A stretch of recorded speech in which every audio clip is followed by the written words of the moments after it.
ഭരണമാറ്റം കേരളത്തിൽ സാധ്യതയുള്ളപ്പോൾ ഉയർന്നു വരുന്നൊരു ചോദ്യം നിലവിലെ പിണറായി വിജയൻ മന്ത്രിസഭയിലെ എല്ലാ മന്ത്രിമാരും വിജയം കാണുമോ എന്നതാണ്.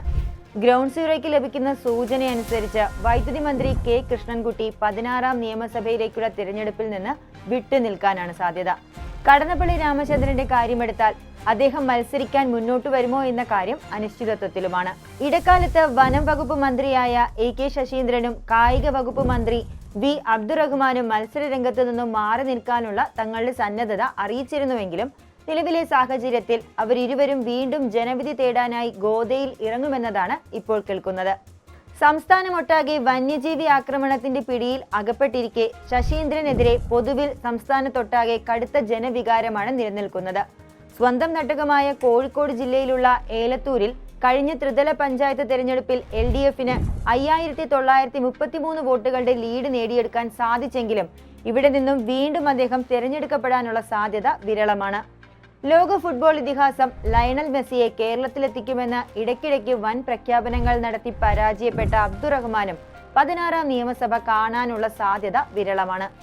അദ്ദേഹം ജയിച്ചു വന്ന താനൂരിലാകട്ടെ UDFന്റെ പഞ്ചായത്ത് തിരഞ്ഞെടുപ്പിലെ ലീഡ് 16,763 അദ്ദേഹം കഴിഞ്ഞ തവണ വിജയിച്ചതാകട്ടെ 1000-ന് താഴെ വോട്ടുകളുടെ ലീഡോടുകൂടി മാത്രം.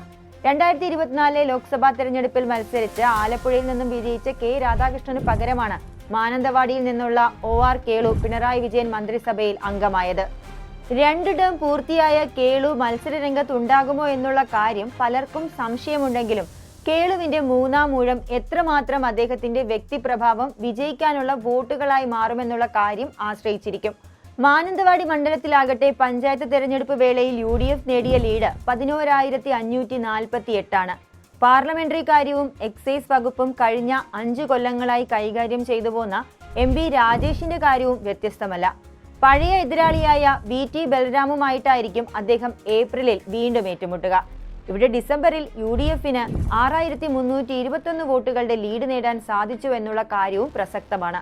മാനന്തവാടി പോലത്തെ സ്ഥിതിയാണ് ഡിസംബറിൽ ഇരിങ്ങാലക്കുടയിൽ നമ്മൾ കണ്ടതെങ്കിലും 2ാം ഊഴത്തിനായി മത്സരത്തിനിറങ്ങുന്ന ഉന്നത വിദ്യാഭ്യാസ മന്ത്രി R ബിന്ദുവും വിജയത്തിനായി നന്നെ വിയർപ്പൊഴുക്കേണ്ടി വരും. റവന്യൂ മന്ത്രി CPI കക്ഷി നേതാവായ K രാജനും ഈ ഗണത്തിൽപ്പെടുവാൻ സാധ്യതയുള്ള മറ്റൊരു വ്യക്തിയാണ്. ഒല്ലൂരിൽ LDFന് 1466 വോട്ട് ത്രിതല പഞ്ചായത്ത് തെരഞ്ഞെടുപ്പിൽ നേടാനായെങ്കിലും നിലവിലെ ഭരണവിരുദ്ധ വികാരം രാജനെ എങ്ങനെ ബാധിക്കുമെന്നുള്ളത് സൂക്ഷ്മതയോടെ നോക്കിക്കാണുന്നവർ ഏറെയാണ്. വ്യവസായ മന്ത്രിയായ P രാജീവിന്റെയും സ്ഥിതി വ്യത്യസ്തമല്ല. UDFന് അവിടെ 14,242 വോട്ടുകൾക്ക് പഞ്ചായത്ത് തെരഞ്ഞെടുപ്പിൽ മുന്നിട്ട് നിൽക്കാൻ സാധിച്ചു എന്നുള്ള കാര്യം വിസ്മരിക്കരുത്. കടപുഴകി വീഴുന്ന മറ്റൊരു മന്ത്രി കേരള കോൺഗ്രസ് മാണി ഗ്രൂപ്പിലെ റോഷി അഗസ്റ്റിനാകാൻ സാധ്യതയുണ്ട്. ഇടുക്കി മണ്ഡലത്തിൽ ഏറെ വ്യക്തിബന്ധമുണ്ടെങ്കിലും നിലവിലെ സ്ഥിതിഗതികൾ അവിടെ റോഷിക്ക് ഒട്ടും അനുകൂലമല്ല. പഞ്ചായത്ത് തെരഞ്ഞെടുപ്പിലാകട്ടെ 15,750 വോട്ടുകൾക്കാണ് UDF ഇടുക്കിയിൽ ലീഡ് ചെയ്തത്. ഇത് റോഷിയെ സംബന്ധിച്ചിടത്തോളം ഒരു ബാലികേറാമല ആകില്ലേ എന്ന് സംശയിക്കുന്ന അനവധി പേർ നമുക്കിടയിലുണ്ട്. കോട്ടയം ജില്ലയിൽ ആകമാനം വ്യക്തിബന്ധമുള്ള നേതാവാണ് ദേവസ്വം മന്ത്രിയായ VN വാസവൻ. എന്നാൽ ഏറെ ചർച്ചയായ ശബരിമല സ്വർണ്ണക്കൊള്ളയും അദ്ദേഹം തന്നെ മുൻകൈയെടുത്ത് നടത്തിയ ആഗോള അയ്യപ്പ സംഗമത്തിലെ സാമ്പത്തിക തിരിമറിയും ഏറ്റുമാനൂർക്കാർ എങ്ങനെ തങ്ങളുടെ സമ്മതിദാന അവകാശം രേഖപ്പെടുത്തുക എന്നറിയാൻ ഇപ്പോൾ തന്നെ ഒട്ടേറെ പേർക്കിടയിൽ ആകാംക്ഷയുണ്ട്. പഞ്ചായത്ത് തെരഞ്ഞെടുപ്പിൽ ഇവിടെ UDFന്റെ ലീഡ് 1331 വോട്ടുകളായിരുന്നു. മന്ത്രിയായതിനു ശേഷം എന്നും വിവാദങ്ങളുടെ കളിത്തോഴിയായ വീണ ജോർജും നിലവിലെ സ്ഥിതി അനുസരിച്ച് 16ാം നിയമസഭ കാണാനുള്ള സാധ്യത നന്നേ കുറവാണ്. ആറന്മുളയിൽ വീണയുടെ പക്ഷക്കാരായ ഓർത്തഡോക്സുകാർ ഒരു നിർണായക ശക്തിയാണെങ്കിലും അവരെ ഉന്നം വയ്ക്കാൻ UDFന് പ്രചോദനമായി നിൽക്കുന്നത് പഞ്ചായത്ത് തെരഞ്ഞെടുപ്പിൽ ലഭിച്ച 13,572 വോട്ടുകളുടെ ലീഡാണ്. കൊല്ലത്തേക്ക് കടന്നാൽ അവിടെയും 2 മന്ത്രിമാർ നിയമസഭയിലേക്ക് തിരിച്ചെത്താൻ നന്നേ വിയർപ്പൊഴുക്കേണ്ടി വരും.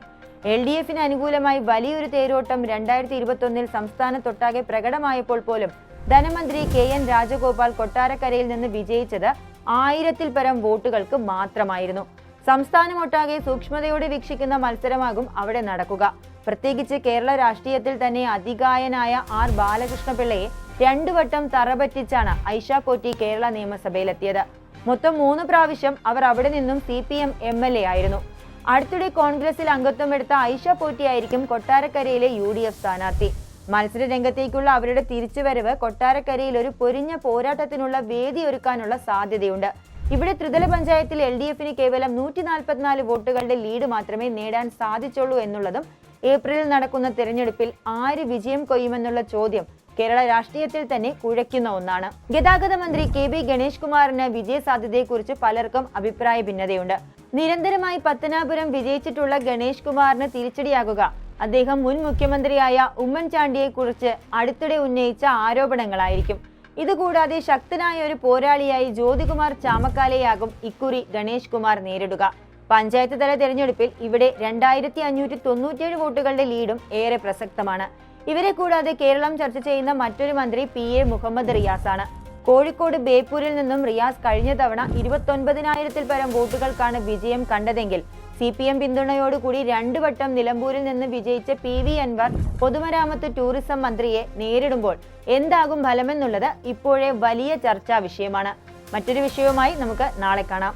കൂടുതൽ വാർത്തകൾക്കും വിശേഷങ്ങൾക്കും ഞങ്ങളുടെ channel like, share and subscribe ചെയ്യുക. കൂടാതെ സബ്സ്ക്രൈബ് ബട്ടണിലെ ബെല്ലൈക്കൺ ഇനേബിൾ ചെയ്യാനും മറക്കരുത്.